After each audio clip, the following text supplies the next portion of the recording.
అందరికీ నమస్కారం. ఈరోజు మనం చెప్పుకోబోతున్న కథ పేరు ఎండమూరి వారి కలం నుంచి జాలువారిన అభిషిక్తం. బాబు శంకరం, నువ్వు పరీక్షలకు బాగా చదువుతున్నావని ఆశిస్తున్నాను. నాన్న ఆరోగ్యం బాలేదు.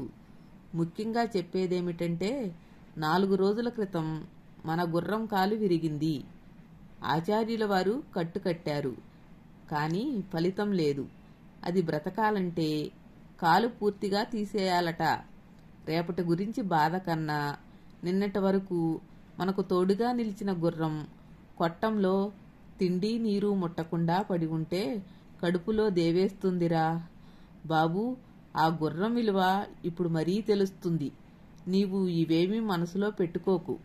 బాగా చదువుకో. మీ నాన్నగారు నీకు ఏ లోటు రాకుండా డబ్బులు పంపిస్తారులే. ఉత్తరాలు రాస్తూ ఉండు. పరీక్షలు బాగా వ్రాయి. ఇట్లు ఆశీస్సులతో మీ అమ్మ. శంకరం ఆ ఉత్తరాన్ని చదివి నిస్తాడంగా ఉండిపోయాడు. అతని కళ్ల ముందు నల్లని గుర్రం చెంగుచెంగున దూకుతూ కనపడింది. 3 సంవత్సరాల నుంచి అదే తమని పోషిస్తుంది. తమది చాలా చిన్న ఊరు. తన తండ్రి బండి ఒక్కటే ఆ ఊర్లో తిరిగేది. శంకరం బుగ్గల మీద నీటిని తుడుచుకున్నాడు. అతడి మనసంతా వికలమైపోయింది. ఆ రోజు చదువు మీద మనసు నిలవలేదు. రోజులు గడిచాయి. పరీక్షలు వ్రాసి ఊరు వెళ్ళాడు. అక్కడ తండ్రికి కరణంగారు తన దగ్గరే ఉద్యోగం వేయించారు. బండిని వడ్రంగి మేస్త్రికి అమ్మేశారు. అంతా బాగానే ఉంది. మరి ఆ గుర్రం శంకరం కొట్టంలోనికి వడివడిగా వెళ్ళాడు. అక్కడ నుండి గుర్రం 3 కాళ్లు ముడుచుకుని ఒక కాలు మాత్రం నిటారుగా చాపుకుని పక్కకు పడి ఉంది. దాని దగ్గరగా వెళ్ళి మోకాళ్ల మీద కూర్చున్నాడు. కళ్ళు తెరవడానికి కూడా ఓపిక లేనట్టు అలాగే పడి ఉంది.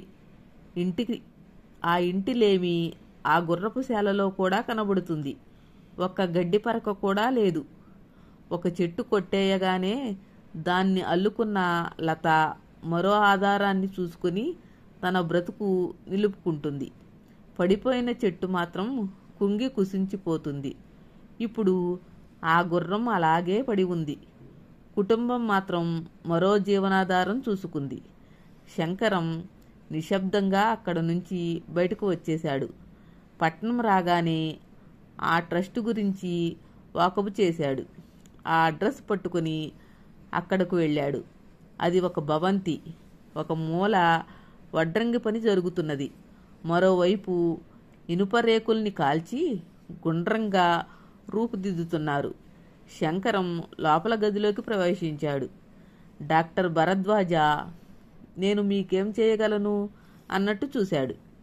ఒక కృత్రిమ కాలు కావాలి సార్ అన్నాడు శంకరం. మేము ఉన్నదే అందుకు అన్నట్టు నవ్వాడు భరద్వాజ. శంకరం కొద్దిగా తటపాయించి ఎంతవుతుంది డాక్టర్ గారు అని అడిగాడు. అది అమర్చవలసిన కాలుని బట్టి ఉంటుంది. 5-6 వేల దాకా కావచ్చు అన్నాడు డాక్టర్. శంకరం అంత ధర ఊహించలేదు. శంకరం మొహం వాడిపోయింది. దిగులుగా కుర్చీలో నుంచి లేచాడు. నా దగ్గర అంత డబ్బు లేదు సార్ అన్నాడు. ఎంతుంది సానుభూతిగా అడిగాడు డాక్టర్ భరద్వాజ. 155 రూపాయలు నా స్కాలర్షిప్. అది డాక్టర్ తన ఆశ్చర్యాన్ని అణుచుకుంటూ ఇంతకీ కాలు ఎవరికి అమర్చాలి అని అడిగాడు. మా గుర్రానికి. డాక్టర్ తలమునకలయ్యేంత ఆశ్చర్యంతో గుర్రానికా అన్నాడు. శంకరం జరిగిందంతా చెప్పాడు. చెబుతుంటే అతడి కళ్ళు తడి అయ్యాయి. డాక్టర్ కూడా బాగా కదిలిపోయినట్లు కనిపించాడు. కుర్చీలోంచి లేచి శంకరం దగ్గరికి వచ్చి భుజం మీద చేయి వేసి నీకు నేను ఉచితంగా ఒక కృత్రిమ కాలు ఇచ్చే ఏర్పాటు చేస్తాను అన్నాడు. శంకరం ఆనందంతో డాక్టర్కి నమస్కారం చేసి బయటకు వచ్చాడు. మనుషులనే కాకుండా జంతువులను ప్రేమించిన ఆ కుర్రవాడి ఆశయం తమ ట్రస్టు వారి ఆశయం కన్నా గొప్పది అన్నట్టుగా తోచింది భరద్వాజకు. ఆ క్షణం శంకరం తమ పల్లెకు చేరేసరికి చాలా రాత్రి అయ్యింది. ఆ రాత్రి నిద్రపోలేదు. 1 గంట అవుతుండగా కొట్టంలోకి వచ్చాడు. శంకరం నెమ్మదిగా దగ్గరకు వెళ్ళి దాని కాలుకి తను తెచ్చిన కృత్రిమ కాలు తొడిగాడు. వీపుకు బెల్టులు అమర్చి అతి కష్టం మీద దాన్ని లేపాడు. అది బాధగా లేచి 2 అడుగులు వేసింది. శంకరం కళ్ళు సంతోషంతో కలువ పూలయ్యాయి. గుర్రం మెడ మీద ప్రేమగా నిమిరాడు. తరువాత వాళ్ళిద్దరూ ఊరి బయటకొచ్చారు. ముందు అతడి వెనకే అతడిని అనుసరిస్తూ గుర్రం.